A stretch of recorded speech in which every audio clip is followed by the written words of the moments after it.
3D printing isn't just for the older kids. Little kids can 3D print too. And I am talking more than just keychains for every grade here. The actual designing of the print might not be as complicated as the older students, but this is a great opportunity you don't have to miss out on in your classroom. And your students aren't missing out on either. Make sure to check out the last episode if you haven't already, episode 104, and I talk all about 3D printing there as well. Also, this isn't the first time I have talked about 3D printing on this podcast. I have a free podcast playlist that is dedicated to all the episodes about 3D printing, and you can get that for absolutely free, and a whole spreadsheet with all of the other podcast playlists that I have, along with all the timestamps, and you can keep track of your professional development. You can grab that at naomimeredith.com/podcast playlist. While the audio from this episode has never been heard here before on this podcast, this is a presentation I did in a past online summit. In this session, I'll be sharing with you practical ways on how you can get started with 3D printing with your primary students. Welcome to the Elementary STEM Coach Podcast, a show that'll help you with lesson ideas, systems, and actionable tips to apply to your classroom. I am your host, Naomi Meredith, a former classroom teacher turned current STEM teacher and coach. With over a decade of experience teaching and a master's degree in STEM leadership, I am here to coach you throughout the year to help you gain back more time to create innovative experiences for your students. Grab your earbuds and let's get started. Easy as 1, 2, 3D printing with primary students. It's not as scary as you think, and I think by the end of this session, you will feel confident and excited to try 3D printing with those little ones in your classroom. Let's face it, they are some of the most creative kids that I have in my class, so harness that creativity and let's get them to 3D printing. So before we get started, a brief introduction. I am Naomi Meredith. I am a current K-5 STEM teacher and coach, and I love helping teachers navigate STEM and technology in their own K-5 classroom. So wherever you are at, you are in the right place. Even if you've never 3D printed before, I had never 3D printed before 2 years ago, and I have learned so much. So definitely stick with me because you can learn a ton of ideas to help you with this 3D printing journey. I am also a dog mom to my little boy, Frederick, and that is my boyfriend right there, my teacher, honey. He is also a teacher. Like I said, he teaches high school Spanish. So we have a fun mix in our house. So why in the world should you 3D print with the littles? Well, like I said, they are so creative. They have such awesome ideas, so we want to harness that creativity and also build that curiosity of new tools. Whenever I have the 3D printers going in my classroom, they are absolutely obsessed and memorized. And 3D printers, actually, when you watch them, they are really calming. They go in layers. So there's a great video by National Geographic Kids that I always show in my classroom. It's a couple minutes long, but it talks about how 3D printers work. And it's just like icing a cake. So it's melting plastic in layers upon layers. So the kids love it. They think it's super amazing. And it is really cool. It's super, super cool. Also, if you get started when they're younger and you're thinking about being in your position for a while, whether you are a classroom teacher, a STEM teacher, a library media specialist, and you know that you're going to have access to 3D printers, starting them younger will actually help them learn skills that can be built on year after year. So when I started in my K-5 STEM position, the first year, oh my goodness, we had to build up so many skills with not just 3D printing, but a whole lot of other projects. But it has gotten a lot easier in a lot of ways because kids have those basics that they can apply to new projects. So it might be hard at first, but like I always say, everything new is hard at first. So this is a great time to get started. And also, once you have those 3D prints done, there is so much pride in their work. It's pretty amazing seeing what the kids have created digitally, and then it's sent to a printer and then printed out. It really brings their work to life. Yes, we do a lot of hands-on building in my classroom and digital designing in other ways, but it's not always, of course, 3D printed. So that's pretty amazing seeing your design come to life. So when you're getting started to set up a 3D print lesson, these are the things that have really guided me through the process. I do 3D printing kindergarten through 5th grade. And with my younger students, these are the things that have really, really helped me. First of all, of course, we are trying to connect those standards and integrate them in meaningful ways. I'm really big on that even in the STEM classroom. So when I am planning my 3D print lessons, I'm always looking at the standards keywords. So not everything works for 3D printing. Let's be honest. Not everything works for engineering design process or the scientific method. But when it comes to that 3D printing, here are some keywords I typically look for when I'm brainstorming lesson ideas. So create, make a model, design a solution. Those types of words really lend themselves to a 3D print project. Also, with the little kids, especially if this is your first time, create something simple. They're still going to be proud of themselves. It doesn't need to be complicated, but it can still be a meaningful lesson. So if you are purposeful in your planning, if you are backwards planning, yes, backwards planning in STEM, then your actual design with kids doesn't need to take a whole week. In fact, the lessons that I teach don't take the full week, but we're still working on those core concepts as a whole. So I'll show you some examples in the next slide. Also, taking that classroom teacher experience that I have is that creating in small groups is very, very, very helpful with 3D printing. I have tried whole group instruction when it comes to 3D design, but that was kind of a disaster. So I highly recommend once the students have planned their designs, pull small groups to work with you to create those 3D designs. This could be over a span of a couple days, and it will be a lot more successful, less frustration between the students and with you. So let's look at some examples of what I've done in the primary grades. On the far left, we have a little keychain, and the standard talks about communicate ways to take care of the earth. Brief version of that next generation science standard. So during the week, we talked about ways that we can take care of the earth. We read lots of different books, watched videos. We even one day created a recycling plant separate from this 3D print. And then by the end of the week, we planned our 3D print designs, and I did pull small groups to draw their design. We will talk about different platforms in just a bit. So hold on. I know you want to know, what did you use? What did you use to make this? So with that little earth keychain, they actually did draw their design. So that was what a student created. You notice around that earth, there's that weird flat part. That is called a raft in 3D printing. So that is a base layer that I can choose to get printed before their actual design goes.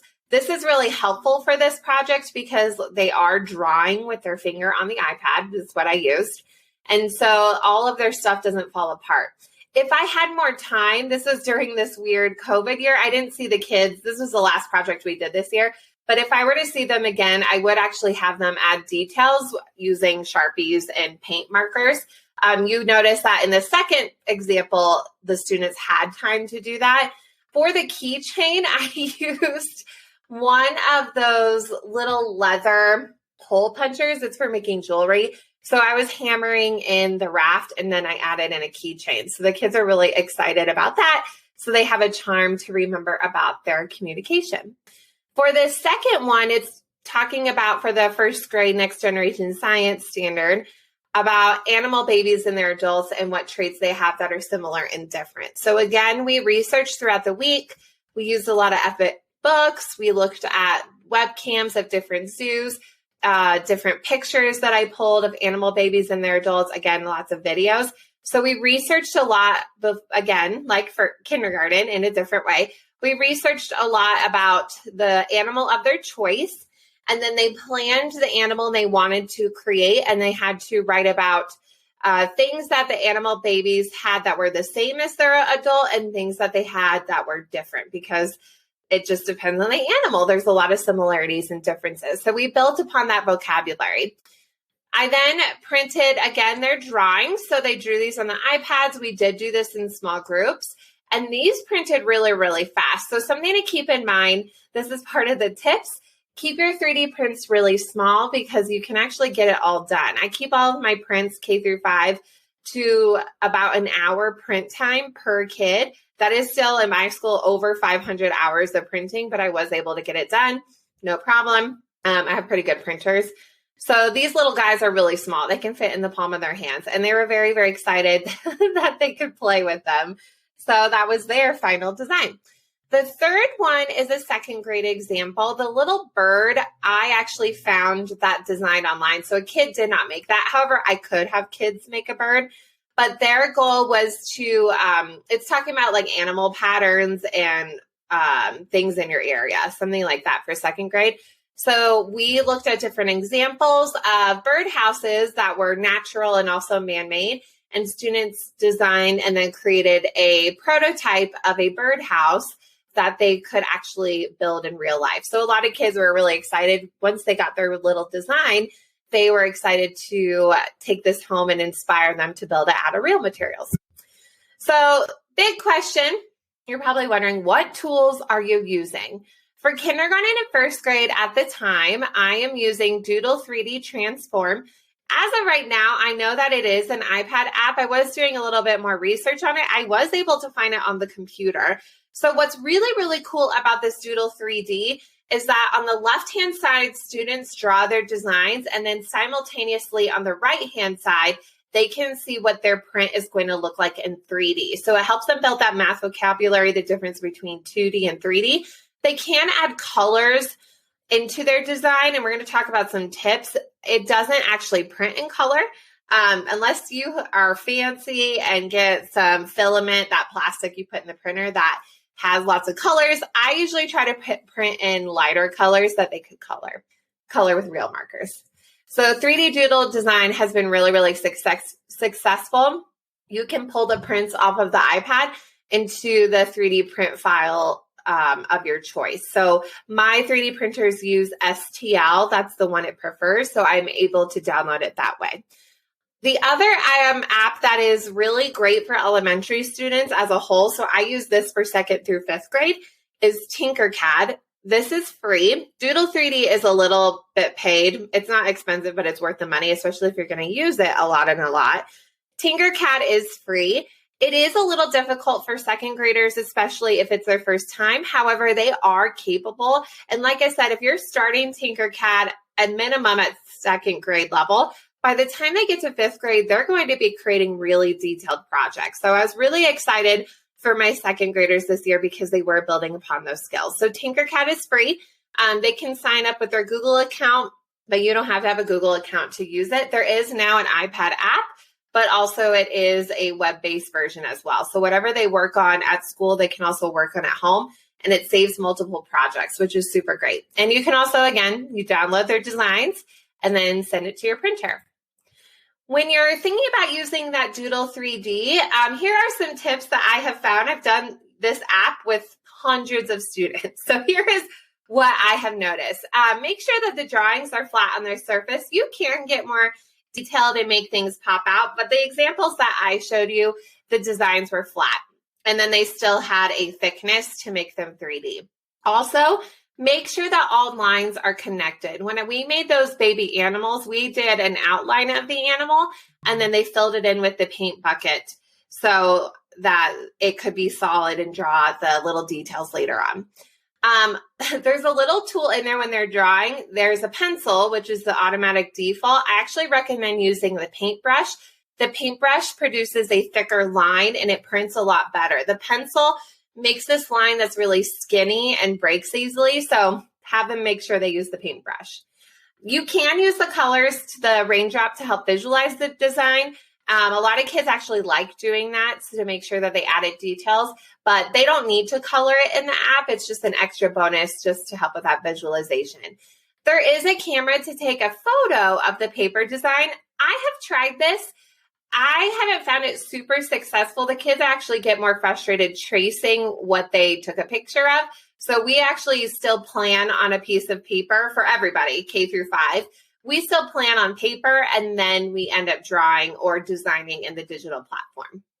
If you're thinking about using Tinkercad, here, again, you can sign up with Google, but you don't have to. It's very, very helpful, especially if you're going to have the same kids years after years. If they stay with that same email address, all of their work actually saves over the years, and they just have to put in a class code. So that's really, really helpful to gain access of their work. You also, especially if this is your first time, allow students time to explore and look at all the options. Tinkercad is more difficult than Doodle 3D. I would not use Doodle 3D beyond first grade unless you need some students with some accommodations. Tinkercad has a lot of tools, so the kids really like looking through everything and trying stuff out. And I don't give it all away the first day. They often will figure stuff out on their own, but I will give them some guidance. So once we have some explore time, I'll teach a new skill each day that they can apply to their design. So maybe the first day I'm talking about stacking shapes. The next day I'm talking about how to add a hole in their shape. The next one is flipping their designs. So adding that gradual release in there is super, super helpful. Also having clay available for you as a teacher to model the concepts that you are teaching, or also to have students build on the side what they're trying to build on the computer, is super helpful. I have done so many demonstrations with clay, and the kids having that physical model in front of them is extremely helpful to visualize that abstractness on the computer. And a really, really, really big thing, before you get things printed, make sure you check every single design as a teacher with the students that everything is smushed together. So just like when you are using real clay, if you're firing it in a kiln, you don't want things just side by side. You want them smushed together so that all the pieces stick. Managing 3D prints can be a lot, but my tips for this is that I would save their designs with their first name and then their teacher name after it, just in case something gets messed up. You have to print it again. You have it all ready to go. Keep all of the prints together in a folder on a device. So have each folder for a class. You can airdrop or email from that 3D Doodle app. So I will do that with my iMac or my MacBook Pro, and I will airdrop to everything. And then keep their planning sheets to organize prints. So I'll have a class list when I'm printing, and then I will put their planning sheet on top of the printer if that's the one that's getting printed. When the print is finished, I'll put the planning sheet and their final design in a bag, keep all the bags together for one class, and then I'll keep them when I see them again or deliver them, depending on what we are doing. So I made for you guys a resource to help you get started. Remember all of these apps, some other little things to try out. So if you go to that link, it's been on every slide. It's naomimeredith.com/3dprintpresent.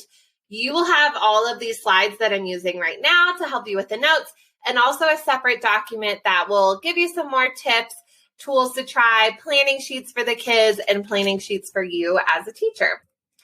Thank you so much for joining me today. I'm so excited for you, even if you've done 3D printing before, or if this is your first time, just dive right in. The biggest thing actually is learning your printers, and that's a whole other session. But hopefully this will give you some guidance when you are working with your primary students to help them be successful. Of course, reach out if you have any questions about 3D printing or even STEM and tech in general. My email is contact@naomimeredith@gmail.com. I also have my website, naomimeredith.com. I love me some Instagram. So it's @NaomiMeredith_. And then if you follow me on my Teachers Pay Teachers shop, Naomi Meredith from the STEM Tech Co., you can get updated when new STEM and tech lessons, including my 3D print lessons, will be posted. And you can implement that in your classroom. Thank you so much again, and I hope to hear from you soon.